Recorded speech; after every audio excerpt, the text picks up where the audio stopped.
नमस्कार, स्वागत है आपका आईटीवी न्यूज पर।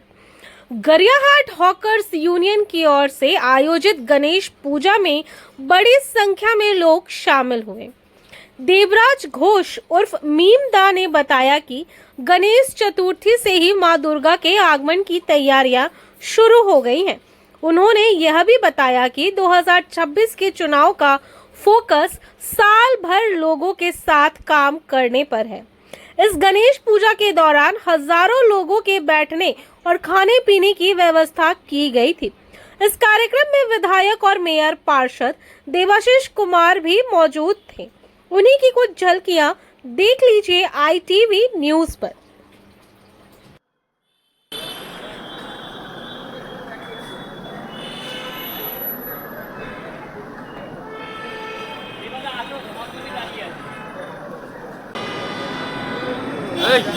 আরে ছবি হচ্ছে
ধরে রাখো দিদি যাবে।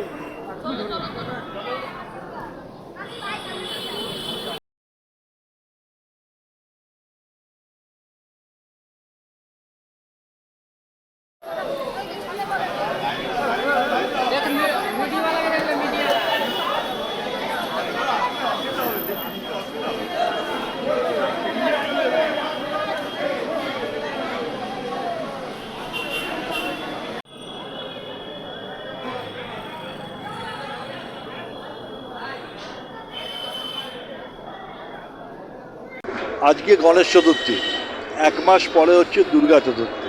অর্থাৎ মা আসার এক মাস আগে ছেলে ঘুরে যায়, ছেলে বলে যায় মা আসছে তোমরা তৈরি হও।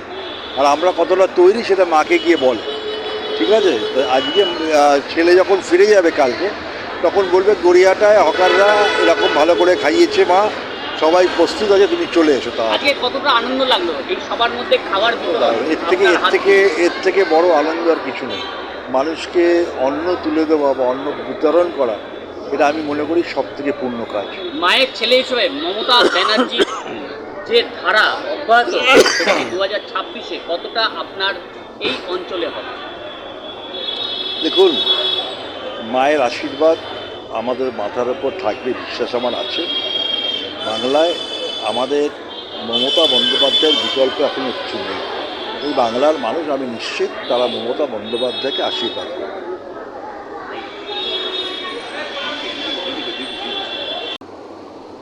2026-এর ইলেকশনটা তো মাথায় রয়েছে এবং 26 নিয়ে প্রস্তুতি অলরেডি আমাদের শুরু হয়ে গেছে।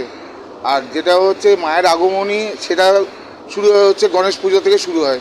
তো এবার গণেশ পুজো থেকে একটা দুর্গা পুজোর একটা হাওয়া তৈরি হয়েছে। আশা করছি এবছর পুজো সবার ভালোভাবে কাটবে।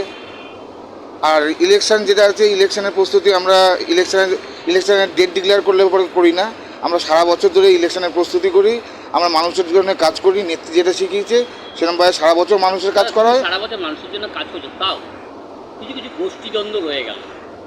দেখুন, গোষ্ঠীদ্বন্দ্ব যারা করছে তারা নিজেদের পায়ে কুড়ুল মারছে। আমরা বিশ্বাস করি যে সবাইকে নিয়ে একসাথে কাজ করার মজাটা আলাদা। আর গোষ্ঠীদ্বন্দ্ব যেখানে হচ্ছে সেটা দল দেখছে, দল তার ব্যবস্থা নেবে। কি কর্মসূচি রাখলেন এবার? এই বছর তো আমরা প্রত্যেক বছর গণেশ পুজোর পরের দিনকে এখানে প্রায় 2,500-3,000 লোককে বসিয়ে গড়িয়াহাটে ব্রিজের নিচে বসিয়ে খাওয়ানো হয়। এবং আমাদের একটা সাংস্কৃতিক অনুষ্ঠান থাকে প্রত্যেক বছর বম্বের আর্টিস্ট নিয়ে। এই বছরও রয়েছে 29 তারিখে। আর আজকে হচ্ছে মাস পুজোর পরের দিনকে আপনারা দেখতে পাচ্ছেন ব্রিজের নিচে কয়েক হাজার লোক খাওয়া দাওয়া করবে। এবছরের বিশেষ অতিথি হিসেবে কাকে আপনারা রাখলেন? আমাদের বিশেষ অতিথি সবসময় আমাদের এই অঞ্চলের যিনি বিধায়ক দেবাশিস কুমার, উনি তো থাকেন, প্লাস আশেপাশে যারা কাউন্সিলর রয়েছেন যেমন সৌরভ বাসু, চৈতালি চট্টোপাধ্যায়, বৈশানাথ চট্টোপাধ্যায়, এরকম যারা আশেপাশে কাউন্সিলর আছে আমরা সবাইকে নিমন্ত্রণ করি। কি বার্তা দেবেন 2026-এর নির্বাচনকে রেখে? গণপতি বাপ্পাকে আপনারা পুজো দিয়েছেন, কি চেয়েছেন মানুষের জন্য? আবার মমতা ব্যানার্জি, এক কথা। Thank you. আমরা প্রতি বছর এখানে গড়িয়াহাট হকার ইউনিয়ন থেকে করে, ওরা যেমন পুজোও করে তেমন মানুষের পাশেও থাকে। এই যে আজকে যে সুন্দর করে ওরা একটা মানুষকে খাওয়াচ্ছে, এর মতন আর বড় কথা আর কি হতে পারে, যেটা আমাদের বিধায়ক দেবাশিস কুমারও বলে গেলেন। আর গণেশ পূজার সকলকে অনেক অনেক শুভেচ্ছা অভিনন্দন। আর 1 মাস বাকি, মা দুর্গা আসবেন, সারা বাংলা মেতে উঠবে পুজোতে। হ্যাঁ, সে তো নিশ্চয়ই, আমাদের এই বাংলার তো সংস্কৃতি কৃষ্টি সমস্ত উৎসবকে আমরা নিজেদের নিয়ে আমরা সেই উৎসব সবার সাথে পালন করি। সমস্ত ধর্মের উৎসব কিন্তু আমরা নিজেদের মনে করেই সবার সাথে পালন করি।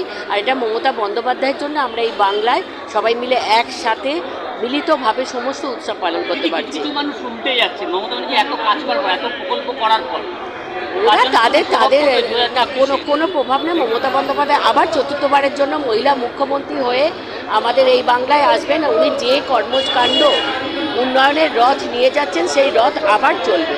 Thank you.